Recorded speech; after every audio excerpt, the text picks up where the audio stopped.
Welcome back to This is JOB, the podcast. This is episode 6. We are sitting here with one of my favorite aerialists, one of my new favorite pipeline surfers. We're sitting here with Eli Hanneman. What's up, Eli? Welcome to the show. How's it going? Thanks for having me. No worries. Super psyched to sit down, talk to Eli, talk to him about what's happening this year and what is he looking forward to doing this year. I know everyone has big visions, big hopes for Eli to qualify. Let's just start off with what's your plans this summer? Yeah, I got a big plan for traveling. Starting off in Oz with the 2 challengers there. Starts at Snapper and then it goes to Narrabeen.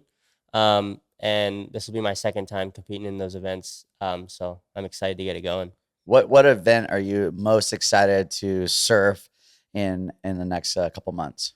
I'm excited for the Snapper event, obviously, because it's like an insane wave, and it's crazy that we even get to surf it on the challengers. It was CT event for a long time. I watched that growing up, so it's pretty cool to have opportunity to surf some heats out there. I mean, how are you looking at Snapper? Are you trying to surf it like McFanning, or are you just trying to work on your combination and big turns, big finishing moves? Like, is there a vision on how you want to surf that wave?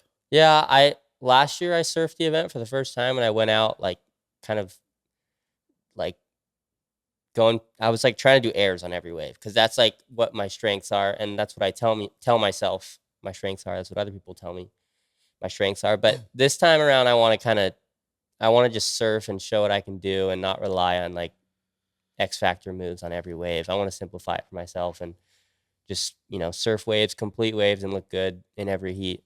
Yeah. I think like going out in the heat and doing big airs, I think that's rad. That's what I want to see Eli Hanneman do. But how nice is it when someone tells you like, these are your strengths, and you understand when someone tells you like your strengths in surfing, you understand it almost like motivates you even more. And you're like, yeah, those are my strengths. Like I remember competing at Pipeline, and people kept coming to me like, dude, you're so lucky. I'm like, why? And they're like, you have the longest arms. You could paddle in the waves that like no one could catch. And like you could make a wave like a late wave like look not as late because you got these crazy long arms, and you could paddle back to the lineup with these long arms. So yeah. I took all that in, and I was like, yeah, I do have the nutsest arms. That's a good way to think of it. Just like long arming, like even like in my more mental, yeah. And then I ended up in like this like paddle battle with John, and I was like, oh, it's kind of beating me. There's always someone that's like a little bit better or has a little bit longer arms.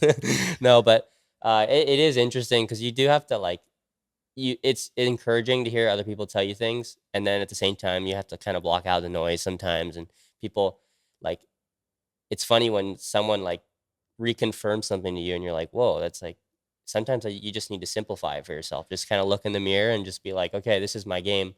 But I mean, people always tell me like, yeah, just go out there and just like free surf. Yeah. If you did that, then you would make way more heats and it would be way easier for you. And they do have a point. And it's funny because it seems that easy, but everyone knows it's not that easy. But like I look at guys like Felipe Toledo is like my idol when it comes to surfing heats and just surfing in general, because I feel like I can identify with his approach. He really attacks the wave, and he has the X factor moves. But even now, I'd say he's in the prime of his career, and he's been on the CT for like 10 years. Yeah. And I feel like he uses his air game the least now than he ever has, but it's always there for him when he needs it. So I guess it's just balancing that.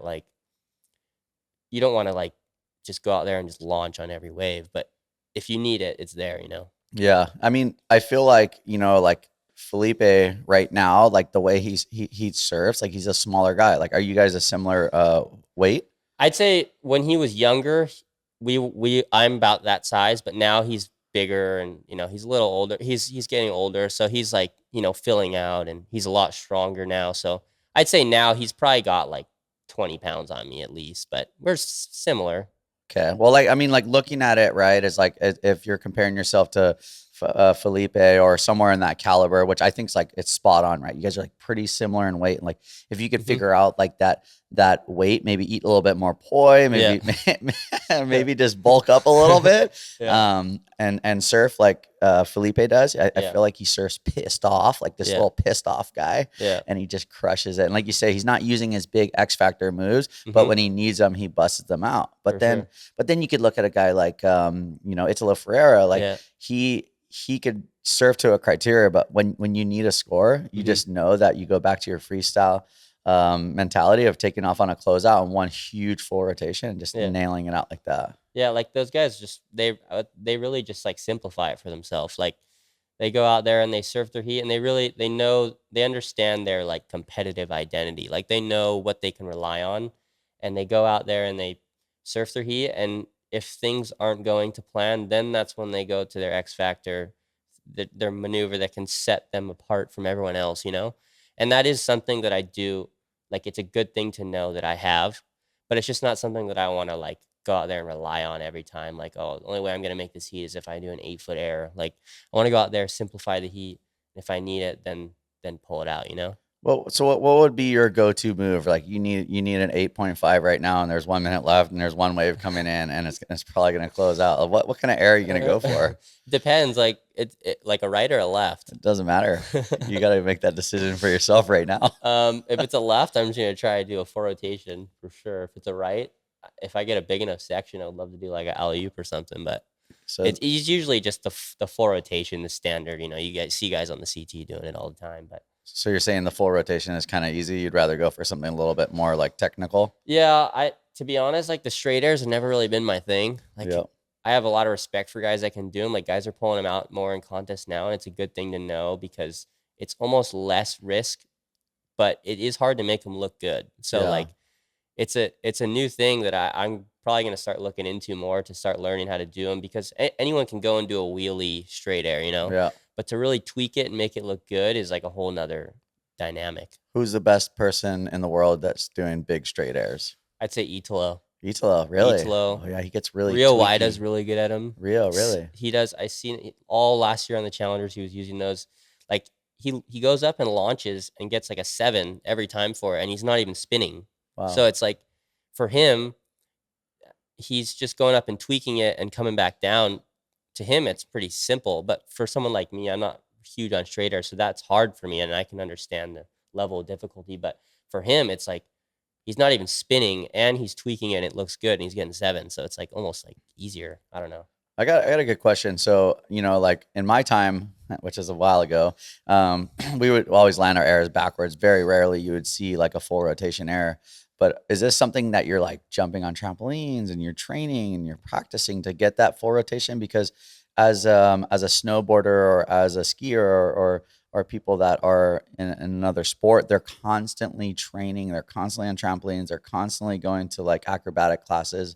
Is this something that you've dabbled with a little bit? I've done a little bit of it, like with Red Bull, they have a lot of resources. So I've done a little bit of trampoline stuff, but I'd say that isn't like what I like where I get my experience from. I'd say it's just reps in the water and just at growing up from a young age, I always wanted to just do airs and do like the, you know, X Factor stuff. So I've kind of had to move backwards. Like now I'm really focusing on my rail game and my in water like turns and throwing more spray and getting bigger and that kind of stuff because I know I have the ability to go above the lip.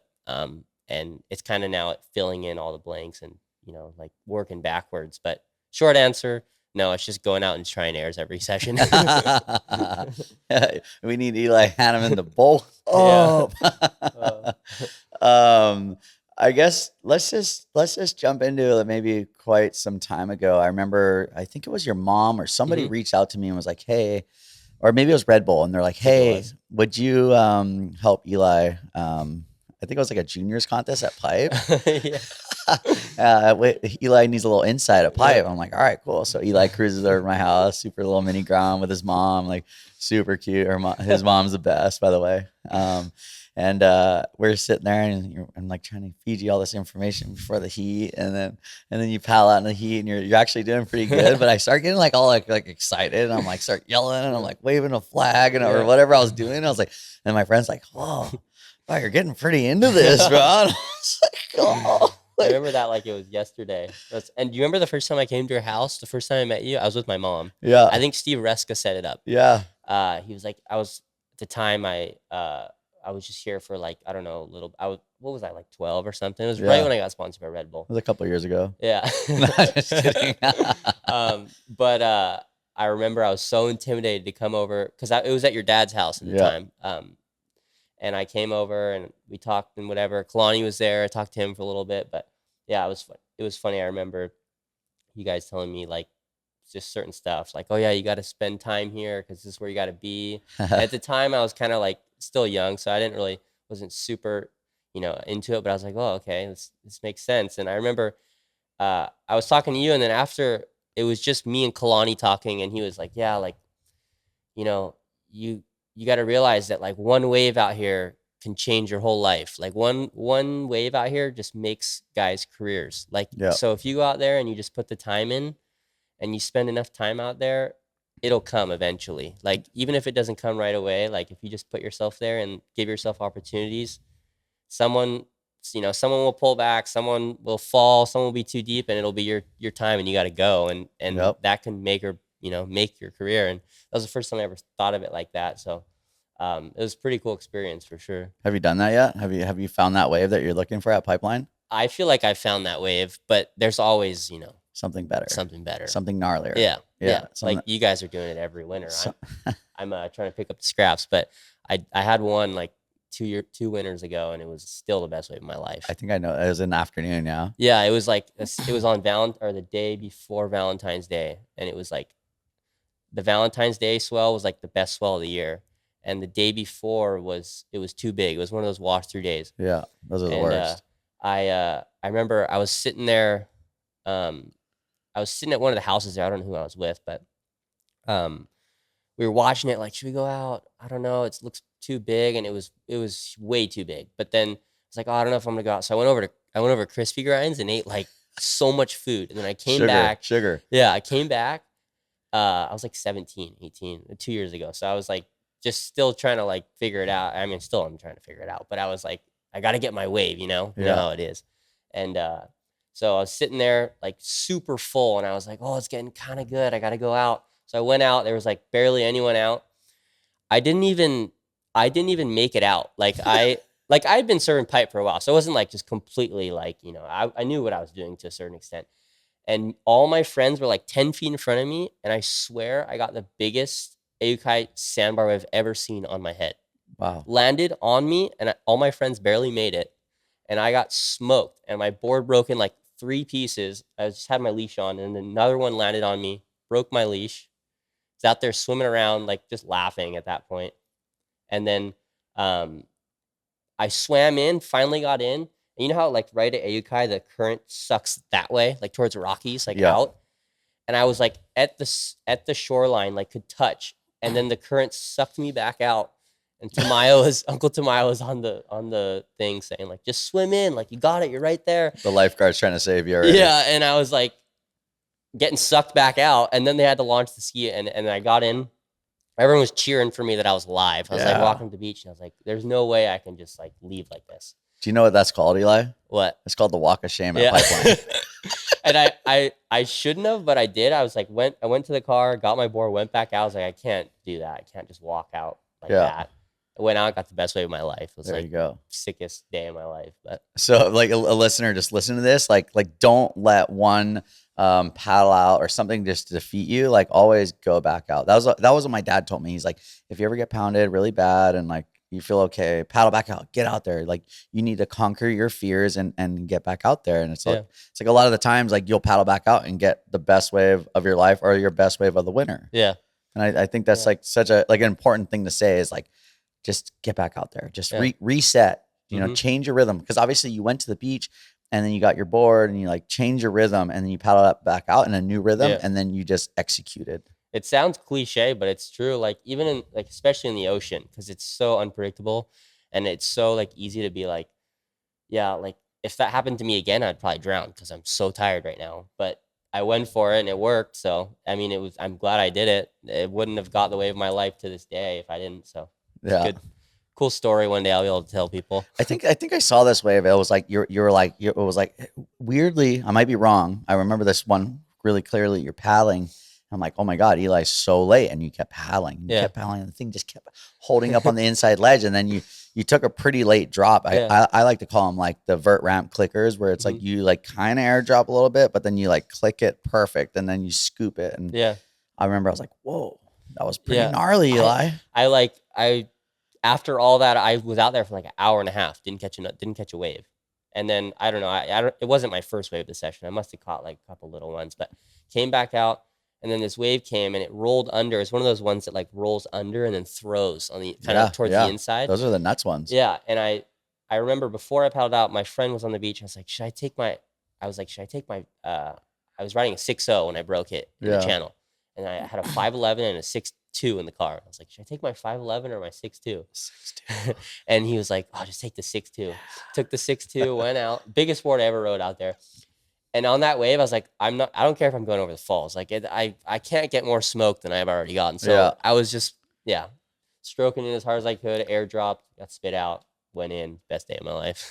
That's crazy. Yeah, it's crazy how like pipeline can make you feel. Like sometimes it's like once you get your really good wave, you just go straight in. You're like, I feel Yeah. so content. Like, Yeah. and you could watch everybody for the rest of the afternoon and enjoy and like Yeah. just kick back and watch the sunset at pipeline. It's Yeah. just like there's not a better feeling once you satisfied yourself. It feels wrong to almost go back out because you're like, I already accomplished it. I don't want to push the, Yeah, push my yeah. luck. Yeah. Can we get you a little closer to that mic? Yeah. You're drifting away, buddy. Sorry. No, you're good. Well, we got a call in from Mr. Jack Robertson. He wanted to ask you a question. So Sick. let's roll it, boys. Eli, it's Jack. I have a question. I'm wondering who is your biggest influence? Because you're so innovative with all the airs and the crazy things that you do, but also in the tube riding, like for me, it was Andy, Bruce, Jamie, Kelly. And I just wonder who it is for your generation. Like, do you take a bit out of the older generation and then also take a lot from the new generation, like John, Julian, all those guys? Yeah, that's my question. All right. Sick. That's sick to have Jack ask me a question. I'd say growing up, it was always John for me. Yeah. I mean, any kid from Hawaii would probably say that. Just because of the variation, he's pretty much, mastered everything in my opinion. And it changes as I get older. Like I see different guys and pull inspiration from different guys.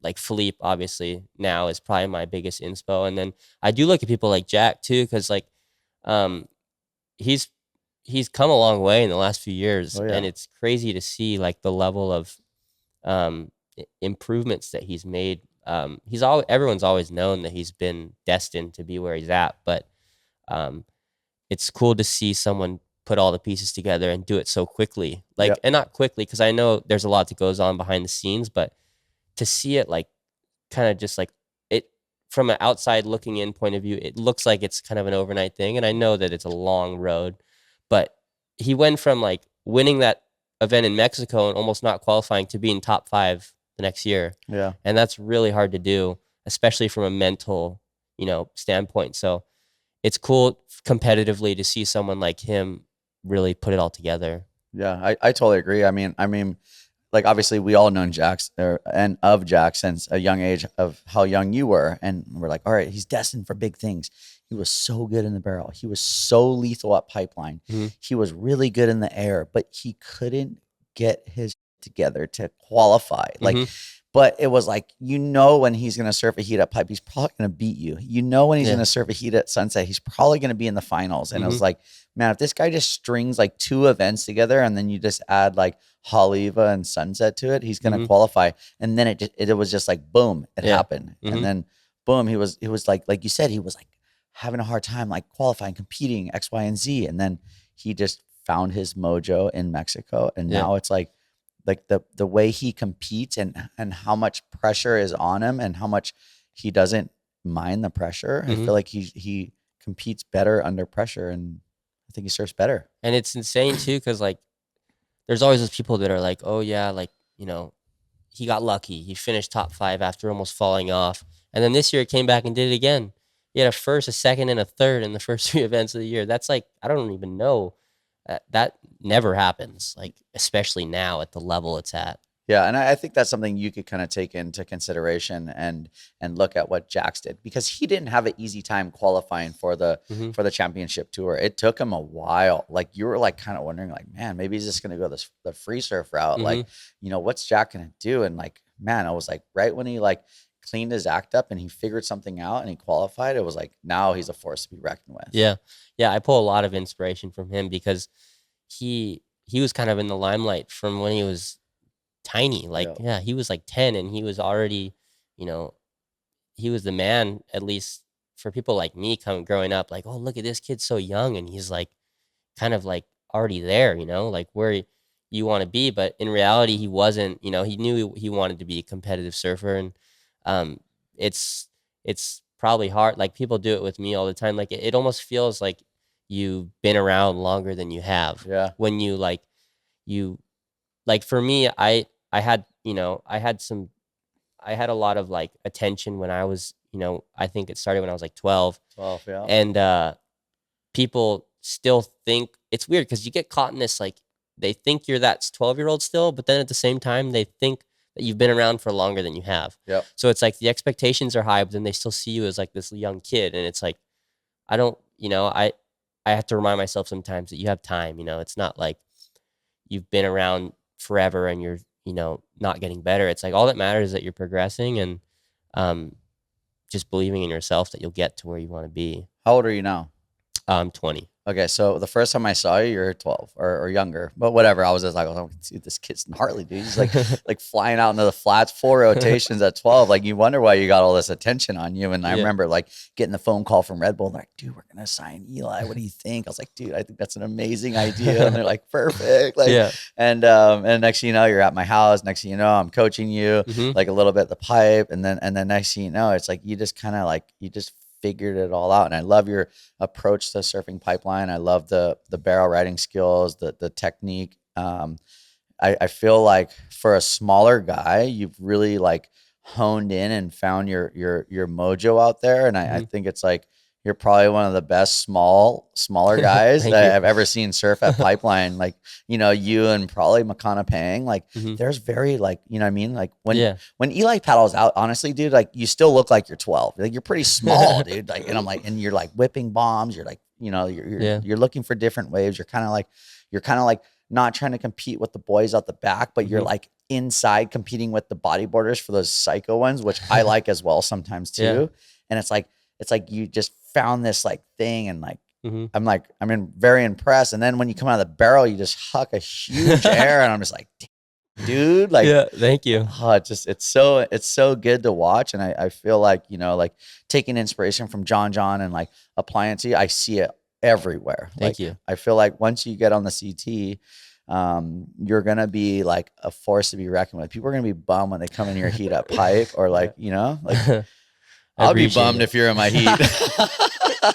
I remember there was a time in my career where I was just like, I looked at guys in my heat, I'm like, I'm gonna smoke you right now. And like, and then, like backside barrel riding is evolved so much, right? Like Kelly Slater, the John, Johnny Boy Gomes, like all these people that like mastermind it. But now like there's a lot more people that are really good, like John Chianca and Kelly's just still getting better. You know, it's like crazy. And Nate Florence and I mean, the list just goes on and on and on, but like the talent that you somehow figured out, because like, to me, when I was like 12 or 13 years old, like I always felt like I finally found myself at Pipeline once I gained enough weight. Like the foam ball would hit you and you wouldn't bounce as much, and you would have a little bit more control. You wouldn't like grab your rail and fly off forward and get sucked over the falls. Like I felt like weight was my biggest advantage. So when I see a smaller surfer, and you say weigh how much? I weigh like 145. Yeah. So I'm like, 195. Like that foam ball hits me a little different than I'll hit you. For sure. Yeah. Sometimes when I'm a little out of shape, I'm like, well, I think I'll ride deeper in the barrel better. I mean, it's funny that the whole, like, it's growing up, you don't really realize it until you get older that like pipeline is like it's like almost its own like area. Like in surfing, it's like a whole nother like spectrum. Like guys can it's probably the only wave in the world that you can make a career off of. I Yeah. mean, firsthand, like your career is better than it's ever been, and pipeline is like your main, subject. It's my Like, hub. yeah. Yeah. And it's crazy, but it humbles you, like, and it's you learn that. Like I think it was last winter I had the best winter of my life. Yeah. I felt like I was finding that mojo that you're talking about. Yeah.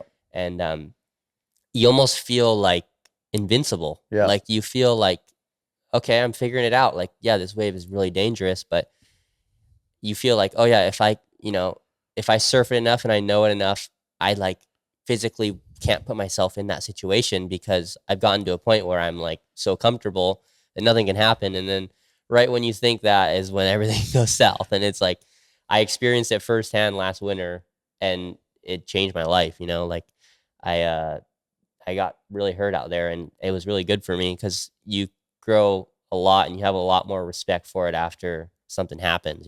Yeah, let's speak in a little bit about that, and like just to justify for you and clarify for you, like I saw what I saw an overview of what happened. Obviously, it's in my backyard, and I heard you got hurt, and I was surfing the same day, and like the whole thing, and it's just Mhm. always a really scary thing, like no matter who it is. And I was Yeah. like, wow, that sucks for Eli. Like, Mhm. it's gonna be a hard thing to bounce back from, and you actually took a pretty what would it be, a severe concussion, head wounds, you ended up in the hospital, do you Mhm. swallow water?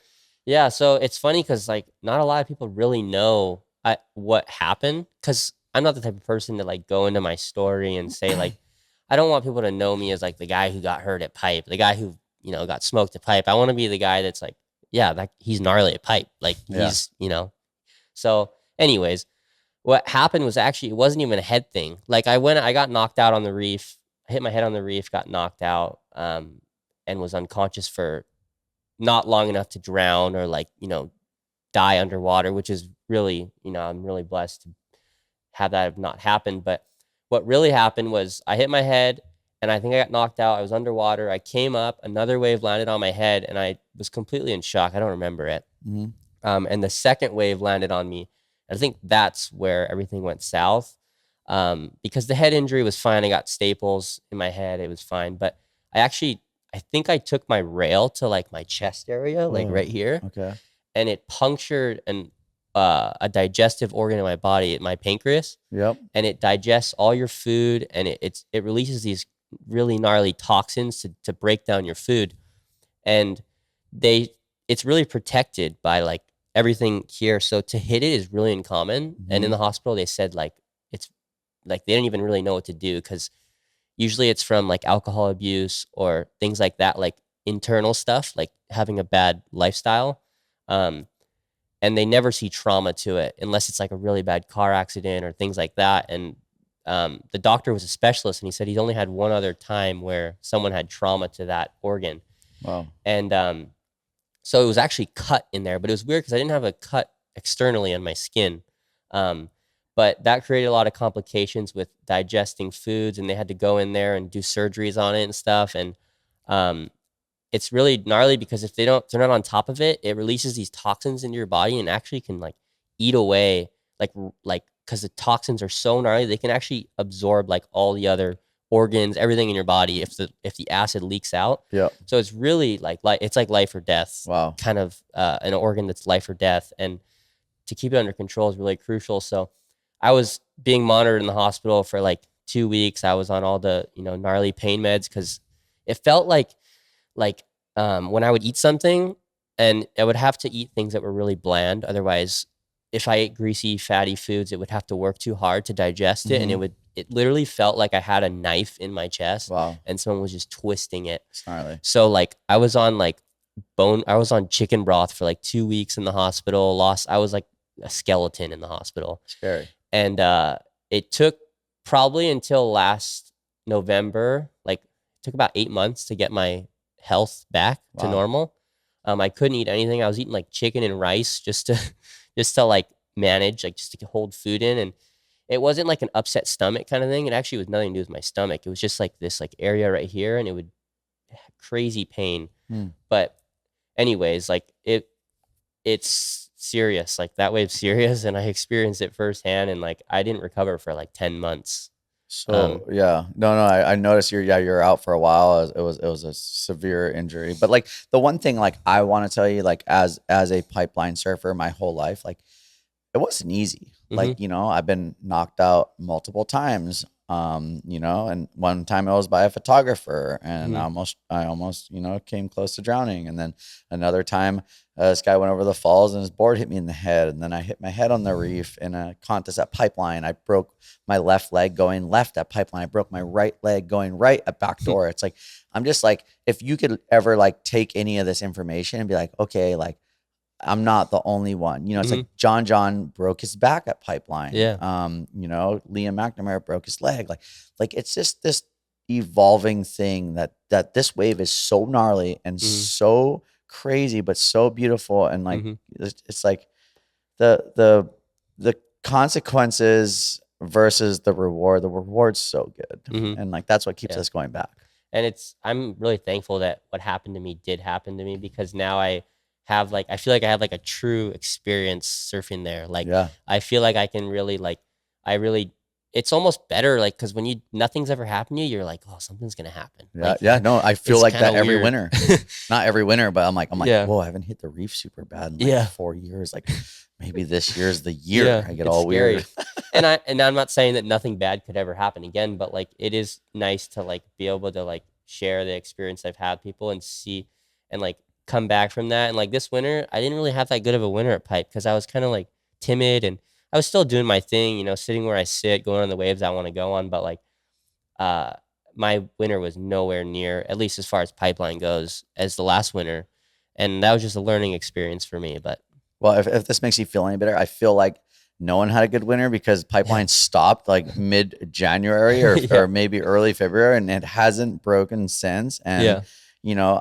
it's weird to say that I got my best wave on a soft top this Yeah, winter. I believe it. And probably like the three of my best waves. But I don't think there was a lot of like crazy, crazy moments at Pipe. So if Mhm. you're worried and concerned and a Yeah. little flustered that you might have missed a good winter at Pipe, you didn't. It Yeah. was probably the worst winter I've ever seen at Pipeline. It's crazy. Like the beginning of the winter from like I don't know, like October through November, we have the comps. So I was really focusing on Haleiwa, and we had a regional at Sunset. So I was focusing on other areas. So I feel like I was still improving as a surfer on the North Shore, but I wanted that wave. And I felt like I needed to come back. I needed like a redemption wave. Yeah. And I wasn't expecting it to come right away. I knew that I was going to have to go out there and spend time. But by the time January came around was when I was really ready to start, and it was like over. It was like I didn't know it was over because I was like, oh, it's going to come. This fall's going to come. But they kept slowing down more and more. It's crazy.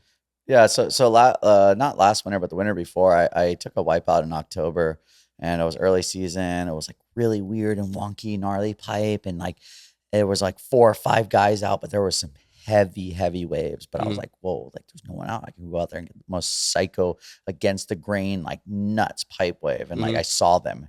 So I went out. I caught a couple waves. I was surfing with Lucas Godfrey and some other random person out there, and I took off on this wave, and it was like maybe like 7 feet at the takeoff. And as I was coming through it, I was in the barrel, and then it double barreled on the inside to the second section. And I was like just about to come out, and the foam ball hit me. So maybe I was a little too skinny, shot me up into the lip, and then shot me straight over the falls head first. And this is one of the first experiences at Pipeline that I went head first into kind of the reef, but the sand at the same time. Whoa. And I scorpioned. And my whole back went crunch, and then I was like, "Oh my god!" And then I kind of went like numb for a little bit, Mhm. like maybe like 2 or 3 seconds, and then And you were fully like, your mind was working. I was still fine. there, Yeah. and I was like, right away, I was like, "Oh my god, I'm so happy I'm in my little float vest right now. This is so gnarly." And I end up in a cramp, and my legs are still touching my almost my head, and I'm stuck, and I'm cramped up. God. And I'm popped up, and I'm like, and I got the wind knocked out of me, and I'm going, Underwater? No, I When you surface, but I'm like oh. surface in a weird area. Like I'm trying to like trying to pull my leg like from the back of my head, like in the front. And like same thing, I'm getting sucked out between gums and pipe. That's like the wave that meets pipeline is called gums. And that's where Eli ended up in trouble before. But like, so it's like sucking me back out. I'm like, oh man, this is bad. And I'm like, oh, my board's broken. I'm like, okay, like hopefully I'm okay right now. And I go under like 3 waves. I finally like stretch my legs out. And then I'm like, then I have to swim in. And then I end up like past the lifeguard tower. The lifeguard's kind of looking at me and he's like tapping his head. He's like, are you okay? And I'm like, yeah, like I think I'm brutal. okay. And I get to the beach and I start stretching. I'm like, whoa. I could feel my feet, I could feel everything, but kind of feel a weird thing in my back. And I'm like, okay, this is not good. And I was like, I'm gonna get back out there. So I paddled back out and got a couple more waves on the soft top, which I don't know if that's a good idea or not, but like paddle back out there. And then honestly, I dealt with the injury for about 8 months. But the injury was like I had this like pinched thing in my back. I never went and had it looked at, but I was a little concerned. And then basically it kind of injured my confidence. Yeah. You know, and I was so sad. I'm like, like, yeah. And it like it was like I was kind of like during this winter, like I felt like I never got my mojo, but I got it on the soft top a couple times. But like, I'd say you got it. I would kill for that mojo, for that no mojo. So anyways, I wanted to ask like, why being a surfer from Maui, why did you make the move to live on Oahu? Kind of for the same, you know, what we're talking about here, just like, you know, experiencing and getting time in on the North Shore, not just Pipeline, but Haleiwa, Sunset, everywhere that you need to, as a, you know, all around professional surfer, that you need to have to be the best, is surfing over here is really crucial. So for me, I had an opportunity to, you know, like put myself either here or Maui, like in a house, and I chose here because this is right now where I need to be, and I hate it. I don't hate it, but like I hate that I had to make that decision, you know, and choose one or the other because both are so great. And I love it here. Like living here is great, especially in the winter. Like I don't want to live in Maui. Like I want to be here. This is where I want to be.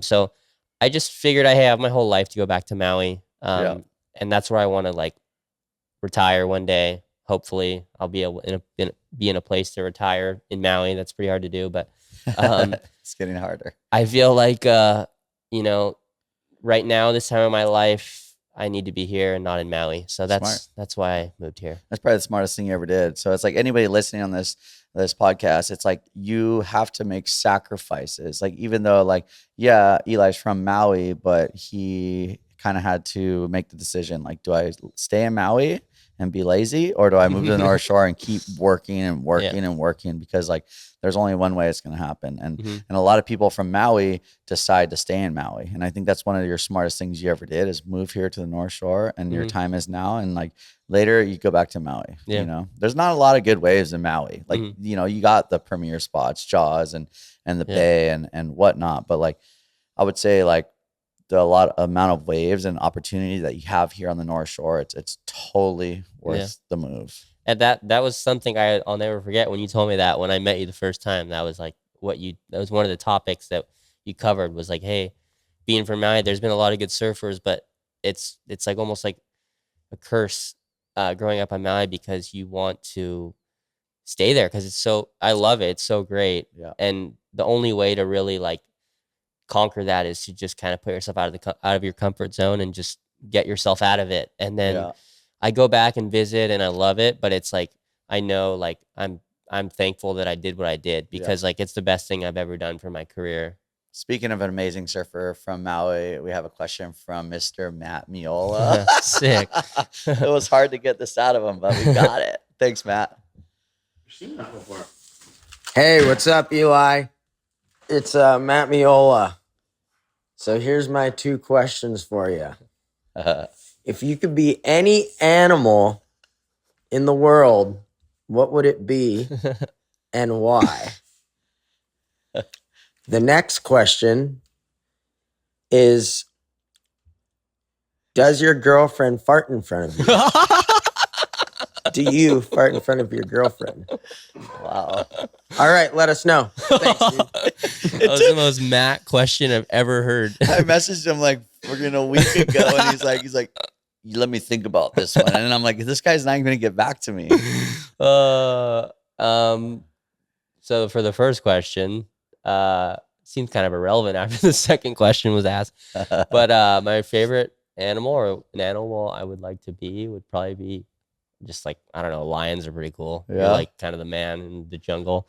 The second question, no, my girlfriend does not fart in front of me. I've never heard her fart or anything. That's a good thing. Yeah, I'd like to keep it that way. Girls don't fart. Yeah, they don't. And I try not to. You let a couple slip out. Yeah, you're like, oh, you're like Yeah. trying to like squeak your feet on the ground. You're Yeah, I try my hardest not to. like, classic. Sometimes it goes that way. Thanks, Matt. What's it like riding for Red Bull?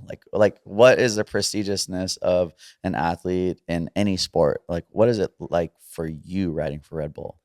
For me, it was my dream sponsor ever since I was a little kid, and still is. It's the Awesome. best company ever. Yeah, I want to ride for Red Bull my whole life. Yeah. I mean, how many years have you rode for Red Bull? It's been 7 years, I think. 7 years. Yeah. That's awesome. Yeah. I think I'm like, honestly, it's making me sound old, but I think I'm like pushing 25 years with Red Bull. That's like the best thing you could ever say. It's like the best.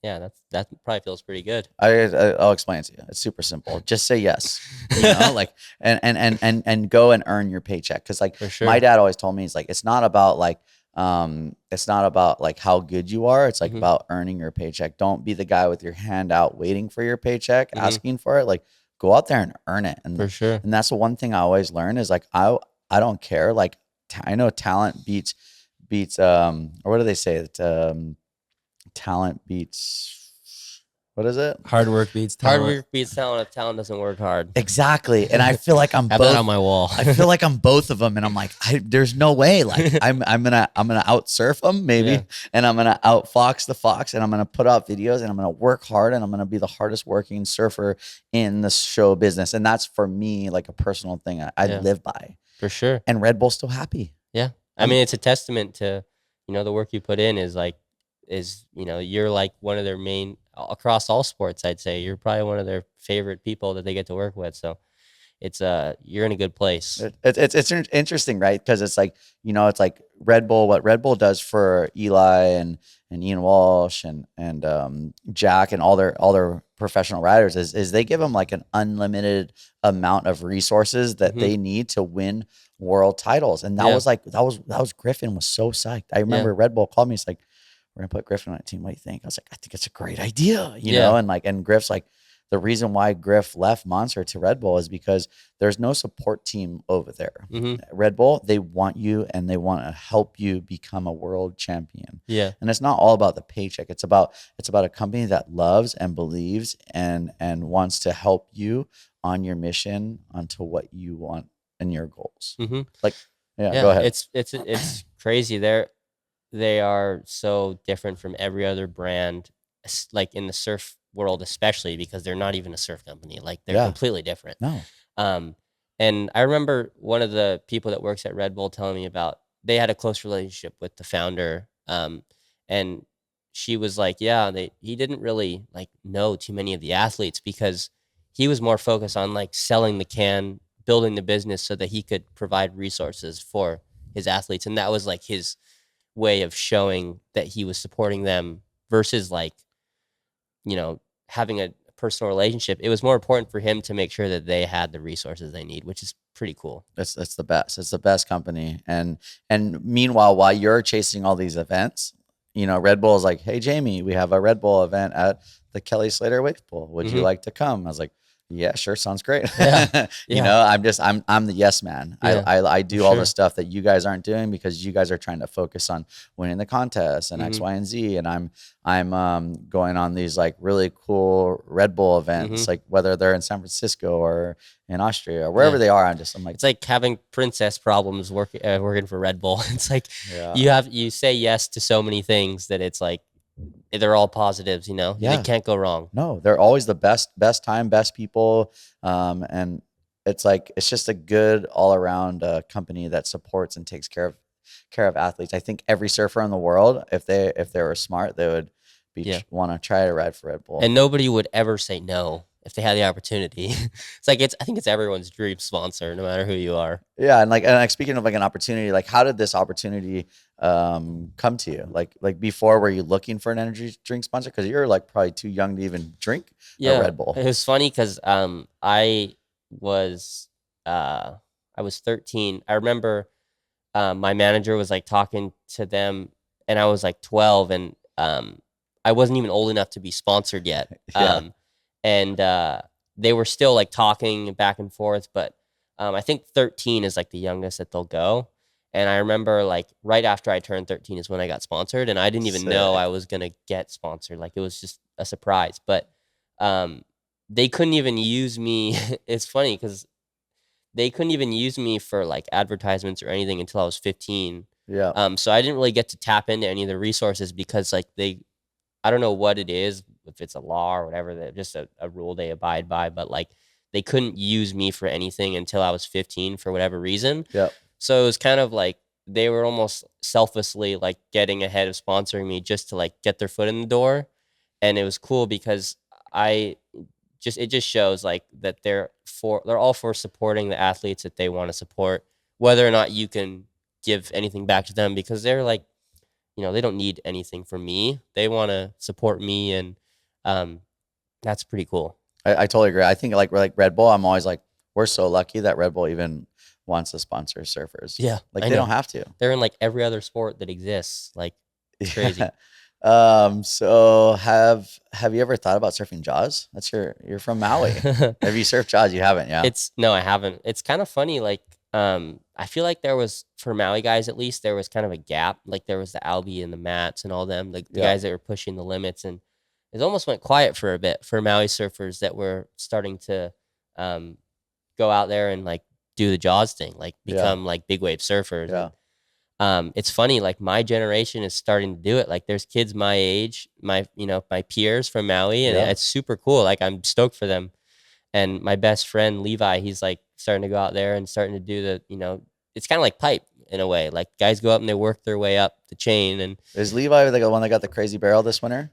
Levi is he got a nice barrel at Jaws. I this saw winter. that. Yeah, That was blonde hair beautiful. kid. Yeah. Yeah. He him and his friends started. They took the initiative, borrowed a board from Ian, and Sick. borrowed a vest and went out. And it's cool. Like to answer the question, I don't know if I'm going to. I'm more into like, I don't know. I love pipe and those kind of scary ways, but like that's a whole different ball game. Yeah. And I think I'll probably do it once or twice. And, Yeah.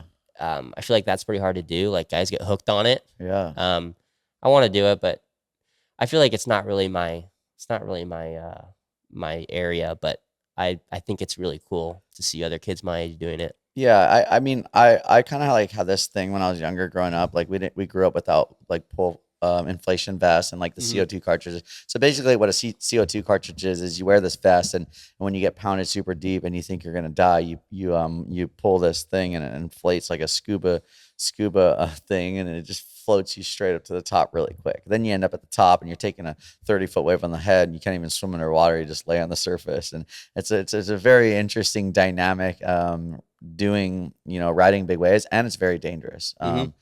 I caught some of the biggest waves I ever caught in my life at Jaws. I had a great time. Did you like? When was the last time you surfed Jaws? That was probably like 7 years ago. Okay. Yeah. But I still got 2 boards at Kai Lenny's house. Mhm. He hasn't told me to like come get them yet.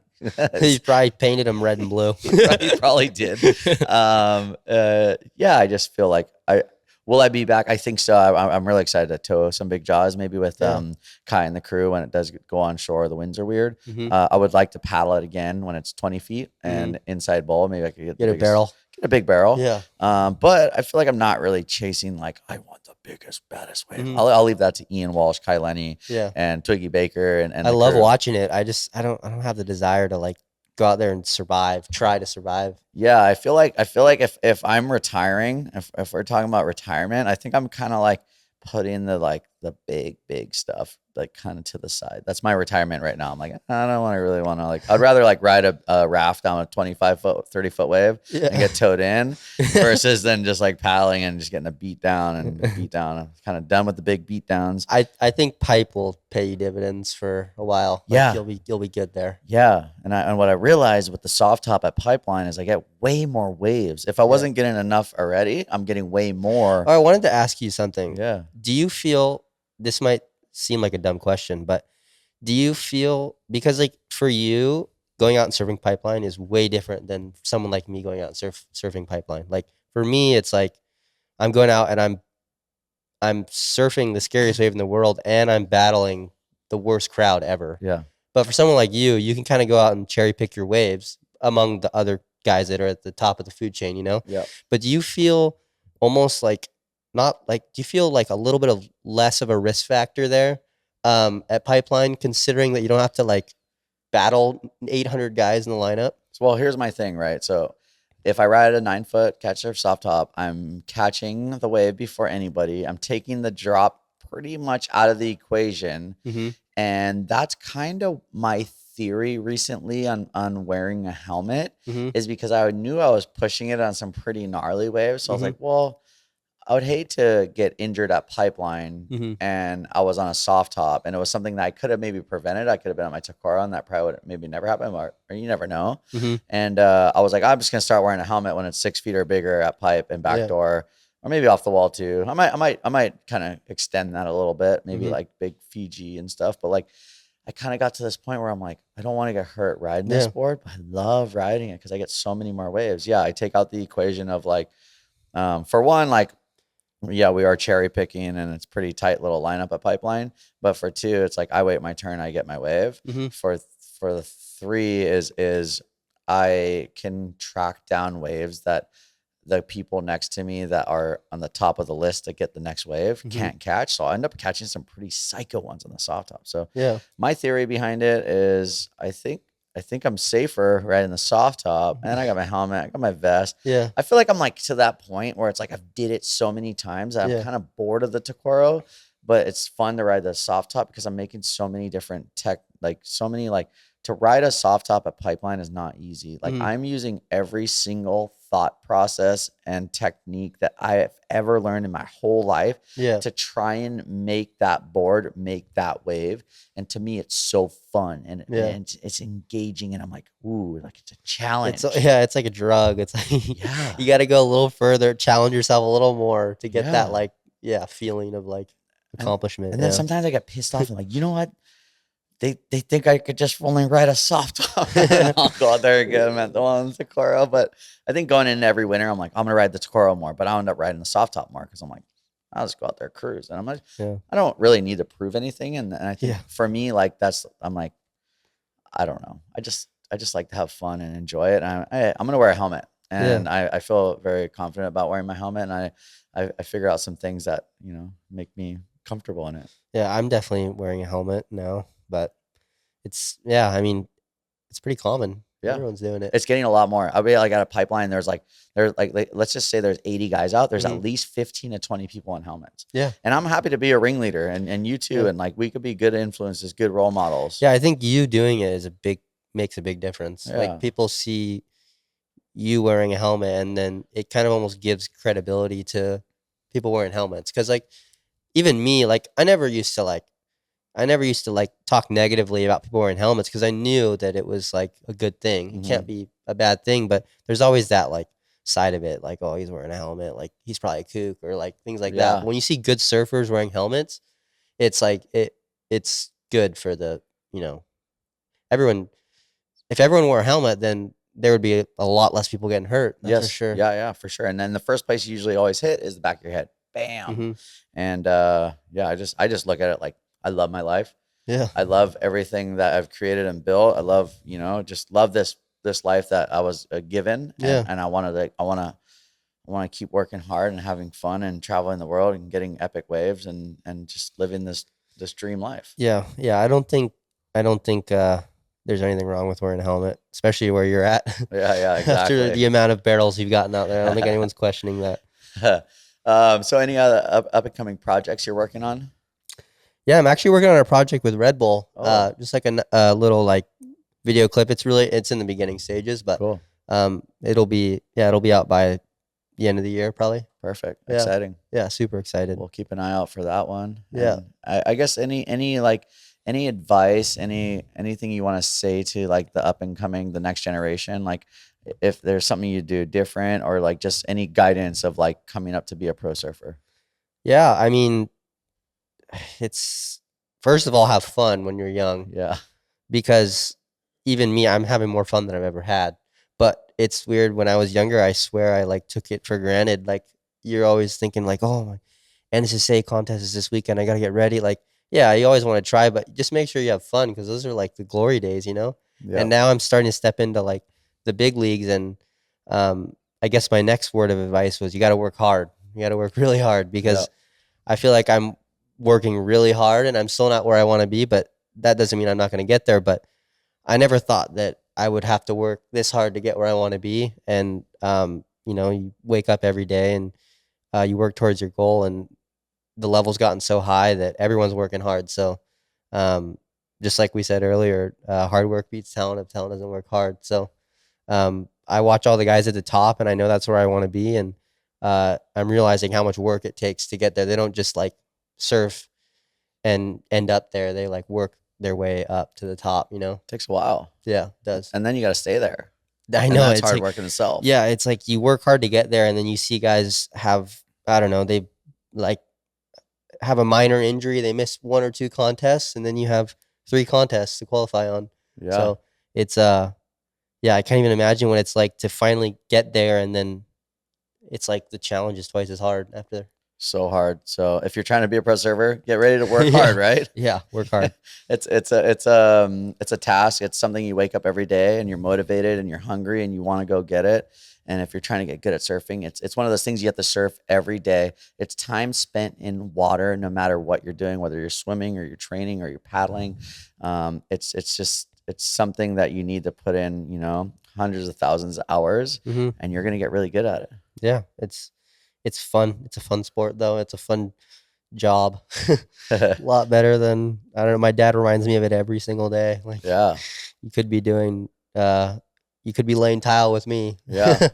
Yeah. But you get to go surf, so I'm Enjoy it. grateful for that. Yeah. I guess last question for you. Like, who is a person in surfing that you think is doing the most technical, savage, like inspiring aerialist surfer? Like, who's the best? The best aerial Who do you surfer. look at and just go, wow, like how does he even think of that Are you talking about competitively or just in general? in or- general, like as an overall aerialist? I'm gonna give 2 answers. I'm gonna give a non-competitive side, and I'm gonna give a competitive side. All right. And I think free surf wise, I look at someone like Matt that's just like, So good. it's so crazy like how raw too it is. Like he'll go out and like, I swear he'll go out and like do an air that like he didn't even try to do. Like he'll go out there and like end up doing this crazy air that no one's seen and he's never even thought about doing. It's just like sheer talent. Yeah, I agree. Competitively, I'd say Medina. Yeah. Just, I don't know, just all around. He's unbelievable. He's just such a freakazoid, if you would say something. He's a like that. unit. Yeah, I agree. I think what Matt's doing is like, I kind of like really like what Matt's doing, because like a lot of surfers, like, I don't know, like they like, you can only be so good at a certain area for so long. Mhm. Matt just kind of keeps extending his welcome I know. in the argument. Like, you know, like next thing you know, Stab High has this contest, and of Yeah. course Matt's invited, and of course Matt's, you know, in the top 3, and he's just like, it's And I don't think the crazy. guy has ever thrown a stretch once in his life. I know. He probably can't even like touch his knees. He's probably He like, probably can't even feel his knees after all those big errors, dude. That's actually, surprised he even has knees at this point. dude, I know he does. I've never seen someone do such big errors and land in the flat. I wonder if he just like hurts on the daily, like after everything he's been through, just like everything just hurts. Like, Well, don't know. if it ain't him hurting, I'm hurting for him. 'Cause, wow, very Yeah. impressive. But thanks for having, thanks for coming on the podcast, cruising up here. I really appreciate it. And yeah, thanks for having me. I'm stoked to do it. I was excited when you asked me. yeah, no, it's kind of funny because I'm like, oh, like like, oh, I'm like looking through my phone, like, oh, I got Eli Hanneman's number, hit him up. I know. I was like, okay, I can't blow this. I don't want. This is a cool opportunity. So Yeah, thank you. And I was like, constantly. I mean, yeah, I don't know. It's interesting. I've been the only person so far that I've reached out to and asked for them to answer a question that didn't answer it. Mm-hmm. Guess who? Who? Kelly Slater. I tried to get Kelly to like answer something like a little call-in call. Yeah. I mean, Just he's a ghosted goat. me. So He'll what probably, can you do? he's random, right? He'll like randomly text me like maybe 3-4 times a year, like super. You know psyched. that guy's on the phone too all the time. Yeah, I see that guy playing like Candy Crush on his phone all Candy the time. Crush. That guy's a grinder on the Candy Crush on his phone. All right, well, we're gonna end it here, you guys. Thanks for watching the podcast. Yeah, if you like this podcast, I don't know how you do it, but give it a like, give it something. And yeah, if you're watching on YouTube, don't forget, click the link right here to subscribe right here to watch more videos. And we'll see you on the next podcast. Shoots. Thanks, Eli Hanneman. And, Thank you. Yeah, look forward to watching you qualify. Thanks for having me. All right.